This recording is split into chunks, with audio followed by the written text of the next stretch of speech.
welcome to Quirky Books with Katie. Today I'm going to be talking about the books that I'm going to be reading for the Booktube-A-Thon. Now, on Booktube, this readathon is pretty famous because it was actually created by two booktubers, Ariel Bissett and Padfoot and Prongs 07. I will link their original videos down below. For those of you guys that don't know what a readathon is you basically set a certain amount of days for yourself and you try to read as much as humanly possible in those days. You have to put down the computer, don't go on Tumblr for 7 hours a day, and read as much as you can. And this year I have decided to participate in this readathon, and so many booktubers are doing it, including some of my favorites. And throughout the course of this readathon, it runs from July 15th to July 21st. And I will try to post daily vlog style update videos on what I've been reading. Except I think the last 2 days I'll be on vacation, so we'll see how that goes. But the special thing and unique thing about this readathon is there are certain challenges that you have to complete, and there are 7 challenges, and I will attempt to complete 6 out of the 7 challenges. The first challenge is to read 300 pages a day. Now, I read really fast, but even for me, that's kind of a stretch. I'm going to try and do that. I know especially with the number of pages that I set, I should be able to, but I might have to work and stuff, so it might get in the way. The second challenge is to read a book greater than 500 pages, and the book I decided to read for that is The Book Thief by Marcus Zusak. This book clocks in at 550 pages.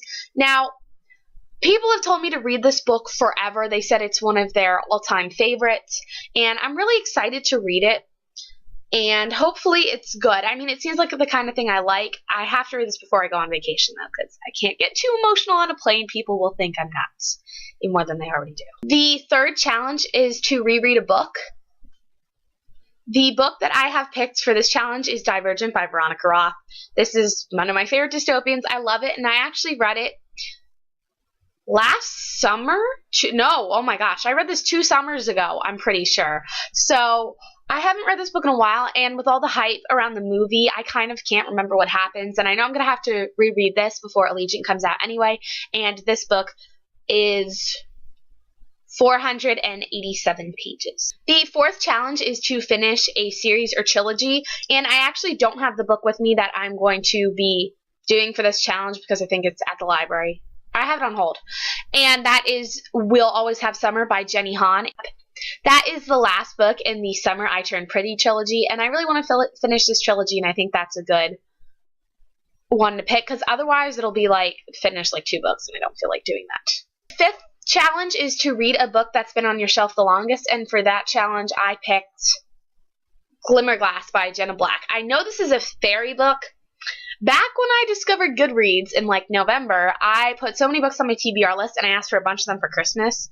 And now I don't really know why I asked for them because I'm not that interested, but I've had this book since Christmas. Always been meaning to read it, and I never do, so we're going to try. This book is 294 pages, so it is shorter, so I can basically read this in a day. The sixth challenge is the only one that I'm not going to be doing, and that is to listen to an audiobook. Frankly, I don't have the patience to listen to an audiobook. I've tried before, and I just get really bored, and I need to go and do something else. So that's the only one I'm not going to be completing. The last challenge is to read a classic. I have picked Persuasion by Jane Austen for this challenge.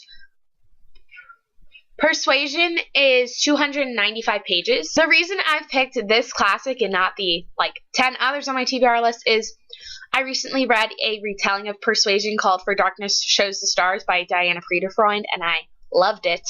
Loved it, and I want to read the original book, and it sounds really good, and it's short, sweet, and some of the other classics are 500 pages, and I already have that challenge completed. And the last book that I've decided to read for the readathon is not it does not really fall into any challenge, and that is The Elite by Kira Cass. This is the second book in the selection series. It is 323 pages.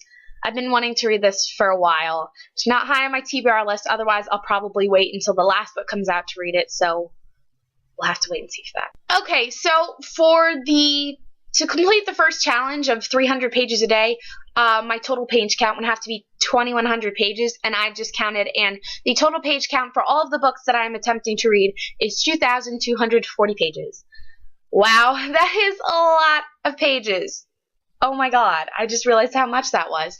So hopefully I'm going to complete most of these challenges. I think the books that I'm going to read should stay the same for the most part, and I'm really excited to participate in this readathon. I think it's an awesome idea, and if you guys are participating, let me know in the comments below, because I'd love to talk to you guys about it. If so, what books are you reading, and what order should I read these books in? If there's any that are like really good and like I need to read first, then definitely let me know. So thank you guys for watching. Be sure to subscribe to my channel, and I will talk to you again soon.